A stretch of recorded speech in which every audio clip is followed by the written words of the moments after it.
So you guys were awesome the other day and showed me some love on the most surprising players video. So today, as promised, I'm going to give you the most disappointing players of the 2024 season. And while this video does well every year, I hate to do it because a lot of these guys are really good and you'd like to see them play well. And most of the time, there are guys that end up on my favorite team, because the Mets are just a disappointment in general. But we got to do it. We got to be fair. If we're talking about the surprisingly good, we got to talk about the surprisingly bad. And this list this year has a lot of big names on it. So before we do get going into the video, make sure you guys do drop a like on this one to show the support on the channel, as well as subscribe so you don't miss out on any of the content coming at you. Get in the comment section down below. Let me know who you think the most disappointing player is in Major League Baseball this year. And follow me on all my social media at GiraffeNeckMarc. Links in the description. All right, let's get going into it. Let's talk about the most disappointing players of the season. Getting the video started off, easily the most disappointing player of the season has to be Corbin Carroll. Corbin Carroll was a Rookie of the Year last year, got MVP votes, finished inside the top 5, was an All-Star, and put together one of the all-time better rookie seasons. But this season, in 55 games, Corbin Carroll is having a bit of a nightmare year. 2 homers, 6 doubles, 4 triples, and 18 RBIs with 9 stolen bases, hitting 197, which is almost a full 100 points lower than last year, a 282 on base, 291 slugging, and a 573 OPS. Corbin Carroll's just been straight up bad. He had a shoulder injury towards the end of the season, and since then, he really hasn't been the same hitter. I'm assuming that's the issue, but until we know and see him miss time, he's just been bad. It's crazy, because Corbin Carroll's really good. He shouldn't be playing like a subpar player. Next up, we got to talk about someone from my New York Mets. I mean, the entire team could go on there, but in terms of disappointing, probably Edwin Diaz. Now, I know he's coming back from a major knee injury, but it is disappointing at how ineffective he's been. It was definitely unrealistic to expect him to repeat what he did in 2022, which was a historic season, but the lack of jump on that fastball, not being sharp with the slider, lacking control, and just overall getting shelled, kind of looking like a little bit of the old Edwin Diaz, that wasn't something I thought was necessarily in the bingo cards. Now, maybe that's on me, but again, this is my video, so I get to decide who's the most disappointing. And to me, Edwin Diaz has been one of those guys, a 5.4 ERA in 20 innings, a 1.25 whip. He's currently on the IL with a shoulder impingement, so maybe that was part of it as well. But he's been tough to watch, and it's been really disappointing, especially because there's nothing good going on with the Mets, and this surely isn't helping. Whew. This next guy, what a bad season for Randy Arozarena. I love Randy, but dude has been horrible this year. Statistically, one of the worst players, I think, in baseball. And I think statistically has been arguably the worst hitter in baseball. 56 games, 8 homers, 7 doubles. Doesn't sound that bad. But he's hitting 158 with a 257 on base, 312 slugging, and a 568 OPS for an OPS plus at 65. He's striking out nearly 30% of the time while also almost walking 11%. It's one of the weirder seasons we've seen because he's not doing horrendously bad, but he also is doing so bad. I don't know. Randy's a little bit of a weird player. He gets unbelievably hot and unbelievably cold, and maybe this is just a 60-game cold stretch. Kind of crazy to think this is the same sample size as the COVID season, but wow, Randy has been so bad. Not the Randy Arozarena the Rays need, not the Randy Arozarena baseball fans expect. He's been a shell of himself, and it shows in the numbers. Back to the pitching side here, out west for the San Diego Padres, Joe Musgrove. Somehow the Padres are 31-29 with Joe Musgrove pitching some of the worst baseball of his career. In 10 starts this season, a 5.66 ERA in just under 50 innings pitched, a 1.48 whip, a FIP at 5.32. Like, nothing is going well for Joe Musgrove. The K rate is down to a career low 20.6%. He's walking 7% of the batters he's facing. The fastball velo is down. The off-speed pitches are not great. He's not getting whiffs. He's getting barreled up. There is almost nothing going right for Joe Musgrove, which is shocking because just a few years ago, he was one of the better pitchers in baseball. Last year had those injuries. This year had a weird spring training, but I don't know what's going on with Joe Musgrove. The Padres need him to be better, and if he is, this is a team that legitimately has a chance to make some noise in the playoffs, but until then, Joe Musgrove just not really cutting it. Kind of crazy. For the 5th player in today's video, let's go to the Houston Astros and talk about Alex Bregman. Could have picked Jose Abreu, but he was so bad last year. It's not even disappointing that he's still this bad. Whereas with Bregman, he bounced back a little bit last year after a slow start. And while he has played a little bit better of late, still through 55 games, not cutting it. 219 average is crazy low for Bregman with a 280 on base. That's also shockingly low. A 372 slugging and a 652 OPS for an OPS plus of 87.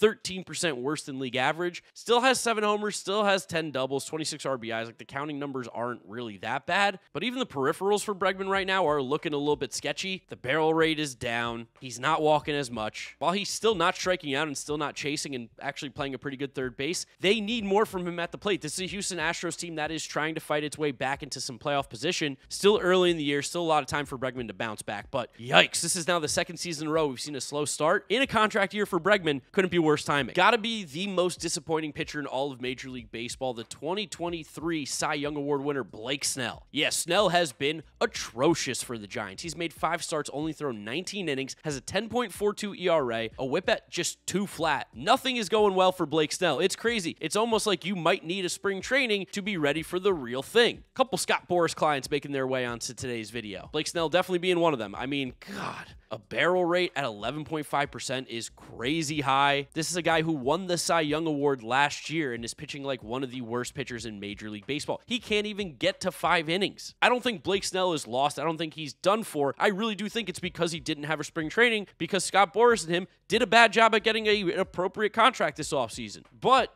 based on the 5 starts that we've seen, and I'm sure if you're a Giants fan, you're a little bit disappointed that Blake Snell has been as bad as he has. Because the Giants, again, another team fighting for a playoff spot, he is not helping at all. He's actually hurting this team quite a bit. Honestly, a bit surprised with this next player, Chicago Cubs shortstop Dansby Swanson. Now, no, Dansby's missed some time because of injury, but man, he's having a horrible year. He was about a league average hitter with the Cubs last season, and he's going to go back and forth in terms of what he is as a hitter, never going to be elite. But this is one of the worst offensive seasons he's had since 2017 when he was 23 years old. 4 homers, 5 doubles, a triple with 13 RBIs. He's hitting .206, which is by far a career low, a .279 on base, .321 slugging, and a 600 OPS for an OPS plus at 71. Oh, he's striking out a career high 28% of the time, which is a little bit concerning for a guy who was a contact-oriented player before. I don't know, Cubs fans, maybe you could explain to me what's going on. He's not even really playing good defense at shortstop. He's league average there with 0 OAA. Dansby Swanson's always been a solid player because all around he's been good, never really jumping off the page offensively, but great with that glove. And this year, he's not doing anything well. It's so confusing. Cubs fans need this guy to step up big time. Back to the pitching side of things, let's talk about Jordan Montgomery of the Arizona Diamondbacks. Similarly to Blake Snell, didn't get a spring training, and wow, what do you know? It's shown. Through 8 starts with the Diamondbacks this year, 44 1/3 innings pitched, a 5.48 ERA, just got shelled by the Mets the other night, which is never a good sign. That team can't hit for anything. A 1.556 whip is just astronomically high. The strikeouts are way down. He is striking out 14% of the batters he's facing, which is just absolutely bad. And walking nearly 8%, he's getting hit hard. The pitches look terrible. He just looks like a broken pitcher. The 1-year, $25 million contract is looking about as bad as it could, and that player option is going to be even more rough, especially if he continues to pitch this poorly, because he's clearly going to take that. Again, I don't expect him to be bad for the entire season. Jordan Montgomery was so good for the Rangers last year, a crucial reason why they won the World Series. But for a Diamondbacks team that is dangerously bad right now, they need him and Corbin Carroll and other players to step up because they need to catch up quickly. Once again, don't miss spring training.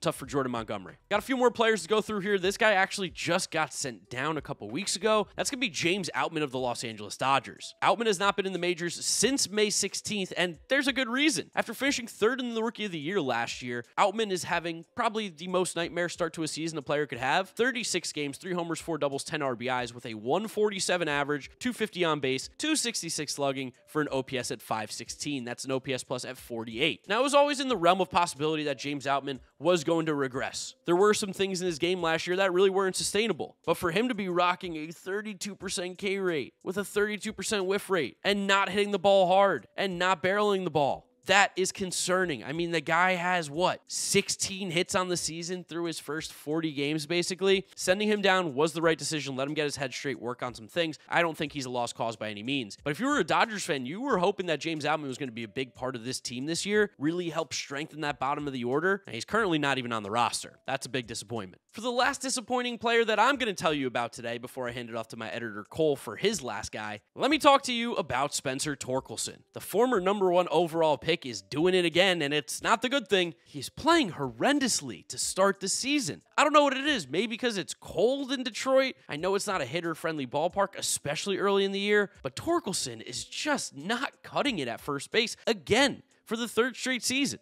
Like, he finished the year so strong in 2023 and ended up having 30 homers, 30 doubles, almost 100 RBIs, with being a league average hitter in terms of OPS+.